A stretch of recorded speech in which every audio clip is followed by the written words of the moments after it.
Okay, welcome back to Bible and Blues. We're doing something different today.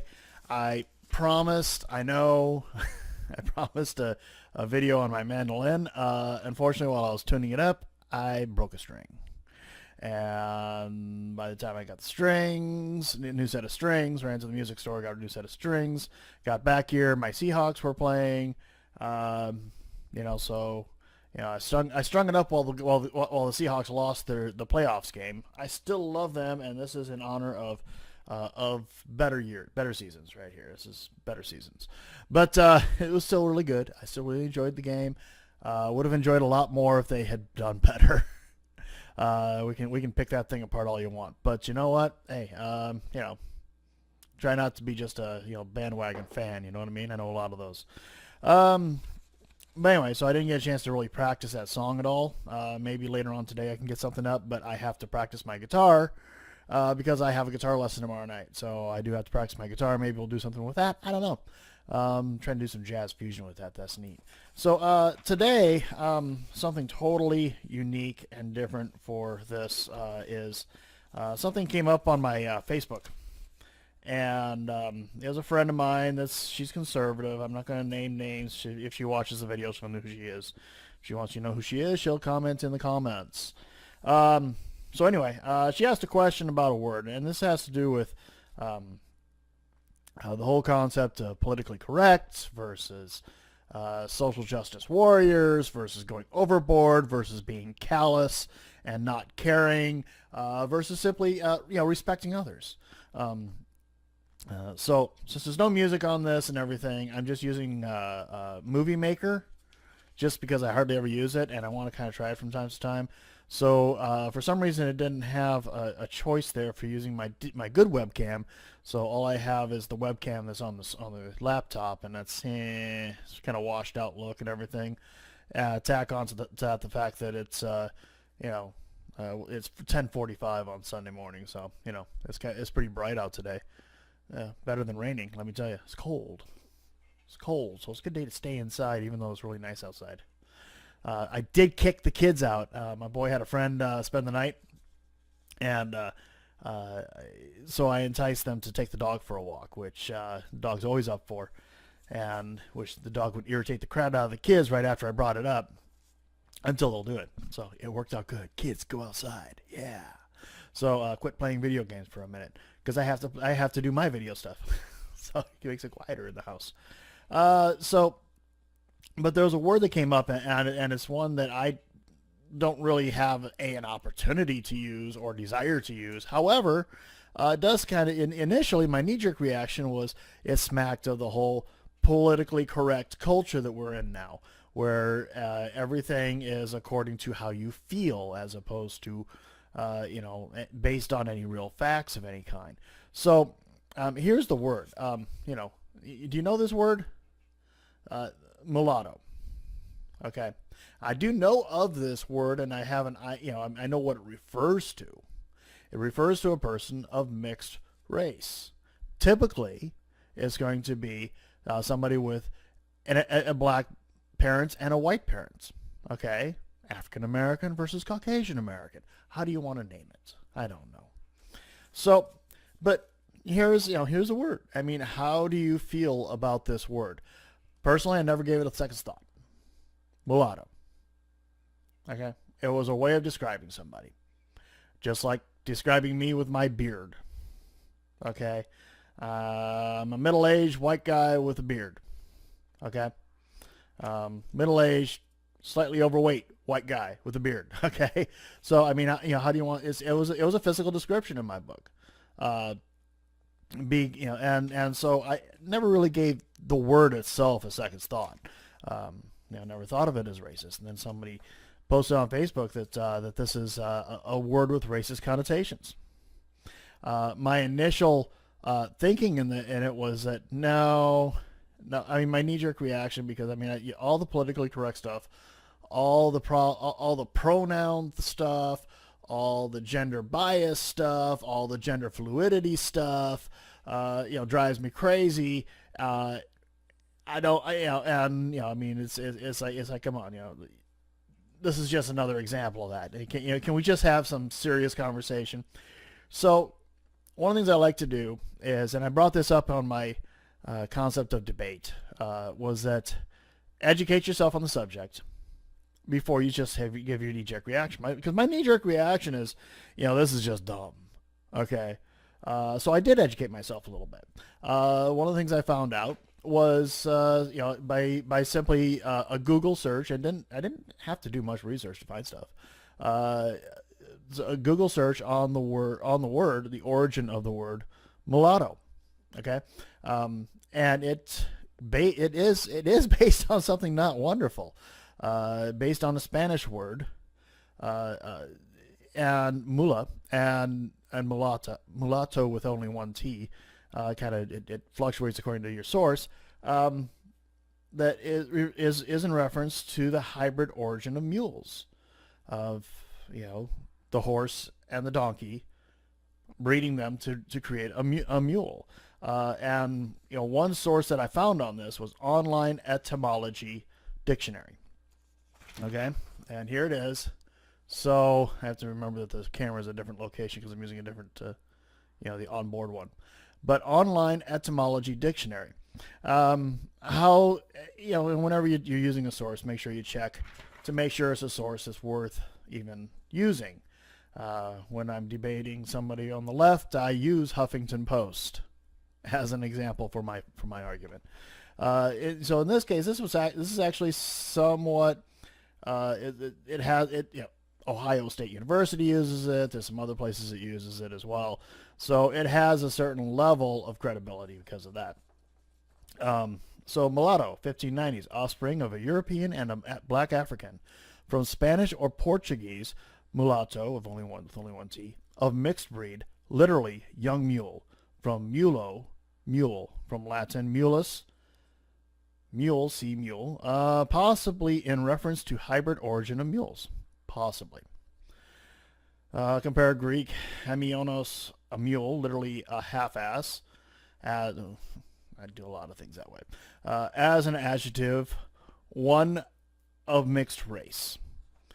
As an adjective from 1670s, the feminine mulatta is attested from 1620s mulatress from 1805. American culture, even in its most rigidly segregated precincts, is patently and irrevocably composite. It is, regardless of all the hysterical protestations of those who would have it otherwise, incontestably mulatto. Okay? In other words, we as an American culture are mulatto in general. Indeed, for all their traditional antagonisms and obvious differences, the so-called black and so-called white people of the United States resemble nobody else in the world so much as they resemble each other. This is from Albert Murray, The Omni-Americans, Black Experience and American Culture from 1970. So, that's pretty much the whole entry. Feel free to check it out yourself. Online Etymology Dictionary for mulatto. And that was one source I saw. Another one I checked out was Merriam-Webster's Dictionary, which supported, to a certain extent, the Spanish definition. But it also, it says, now somewhat derisive, I think was what they put in there. Now somewhat derisive, as in it's changing. It's no longer as acceptable as it was. Merriam-Webster's Dictionary should do that thing. So it was like, okay, this is becoming a bad word. How is it becoming a bad word, though? They don't give that definition. They're just saying, hey, there's some people that don't like it, right? So what else do we have about it? It also comes from an Arabic word because the Spanish got a lot of their language from when the Arab world was conquering much of Europe. So, and they were under the somebody with a better history to work on this in the comments below if you want to. It's just the concept of the Arabs had conquered a great deal of Europe.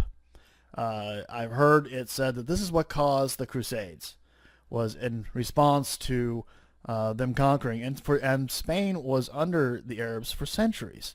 So great deal. If you go to Spain, you look at the architecture, you'll see a lot of it. You look at the Spanish language, you'll see a lot of Arabic words coming over. And how did the Arabs use this word from their origin? Okay, and it was Mowat, I believe, was what they used. Uh, so they to them that was simply of mixed race. End of story. It didn't matter who it was or what the race was. If you're of mixed race, this is the word for you. Okay, and it didn't matter if it was black and white, Spanish and white, East Indian and Chinese. It didn't matter. You fell under that because I mean at this time especially purity meant a lot. To some people now, purity still means a lot. It's why we have things like really stupid people like neo Nazis. So if you don't like me calling your little neo Nazi thing stupid, well, I don't care. So so, but that's the history of the word, and so if you look at the history of the world, yeah, maybe we don't necessarily want to be using it. On the other hand, I got into some forums, okay, and took a look at a couple of forums, and I'll tell you, you know how it is in a forum. You have a complete mixed bag. You have people who are educated in it, people who have a knee-jerk reaction because their parents told them it was bad, their grandparents told them it was bad, or they simply because, I mean, let's face it, there are some bad things. And so now the kids are back because they didn't know I was recording and they're already being loud. Isn't that right, Jonathan? You didn't know I was recording because I didn't tell you I'd be recording, and now your voice is on my recording. Well, hi, YouTube. I'm going to edit that out. So, Wes, you can't get in. I don't have permission for your dad. So there. So I don't know if I'll edit that out. I'm using Movie Maker. I don't have as much editing ability on this. So, so there's the basics of it. I mean, would I want to be called a mixed breed or have that brought up in particular? I am a mixed breed. You get into my history and you'll find a whole lot of different ethnic backgrounds. There can be, I mean, of all the different things, and that's one of the things about America that makes America so great is that we are that mixed. Now we're in a situation today where everybody wants to resegregate, voluntary segregation, and we see it all over the place with this social justice warrior thing, and I don't agree with that. I believe that we should be integrated more, not forcibly integrated though. Okay? Don't tell me I have to move into a neighborhood that's different, that's ethnically different than my own. Okay? But on the other hand, I do want to point out that we are a mixed race country.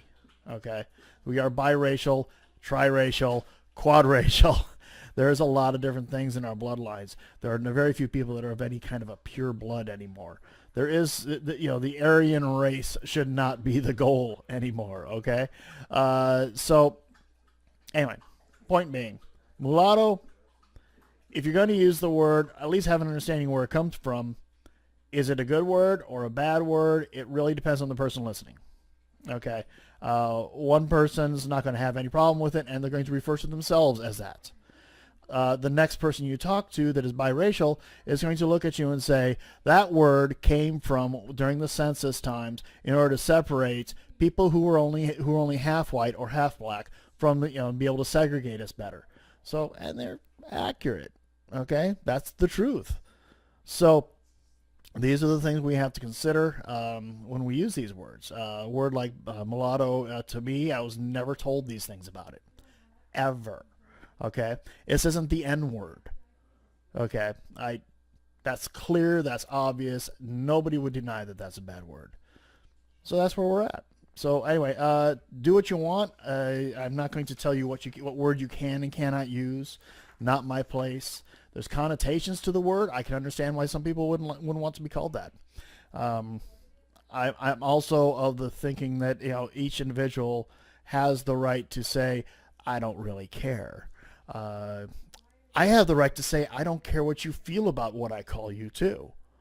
Okay, that's another thing about this word is that we have to consider that I don't have to care what you think. Now, out of human respect and general being Christian, I do care. So to a certain level, I will adjust what I say according to what you like, things like that. I'm not going to make up all new words for you, like some of these pronouns out there, but I will, at least give you the respect of humanity to say, okay, you don't like mulatto, you like biracial. I'm going to try to remember that talking to you. Okay? Partially because I don't want to fight. I don't want to fight. It's not worth. It's not a sword to fall upon. So there you go. So that's my opinion on it. A little bit of history on the word. A little bit of knowledge for you. A little bit of you go ahead and go out there, do some research, and tell me where I'm wrong. Do you think just saying I'm not going to use the word mulatto? Do you think I'm being hypersensitive? I'm not telling you what to do. I'm giving you my opinion, what I'm going to do. I'm going to try to avoid using that word as a general rule. It's not going to be that hard. Okay, it's not one I've used that often. I probably said it more during this video than I've said it in the past 5 years. So there, I don't really care that much about what this person's race is versus that person's race. I have friends across the spectrum, and I treat everybody with the same level of respect of humanity, and I think that's what we need to do. And as Christians, that's something we have to remember, is that's our goal, is to treat everybody with the same level of respect across the board, whether they are Christians or not. Because if they're not Christian, they're not going to be attracted to us as Christians if we're not treating them with the same level of respect. Now, so that's something to be said as well. That's a whole nother video, which we'll do another time. So I am going to be practicing guitar quite a bit this afternoon.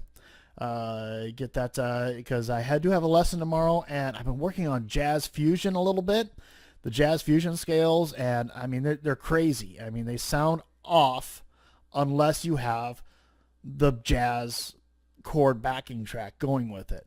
So if you do it by itself, it sounds way off. There's no way it sounds good. You put the backing track onto it and follow the path properly, and it sounds good. It sounds really cool. So I'm working on that a little bit. If you've done jazz fusion, I've checked out a bunch of YouTube videos. I've heard it where it sounds good, where people are doing the right thing. But if you've done jazz fusion, your personal experience with it, how long did it take you to kind of get a good feel for it? How did you integrate it into your music? There's another thing for the conversation. So anyway, God bless. I'll speak to you later.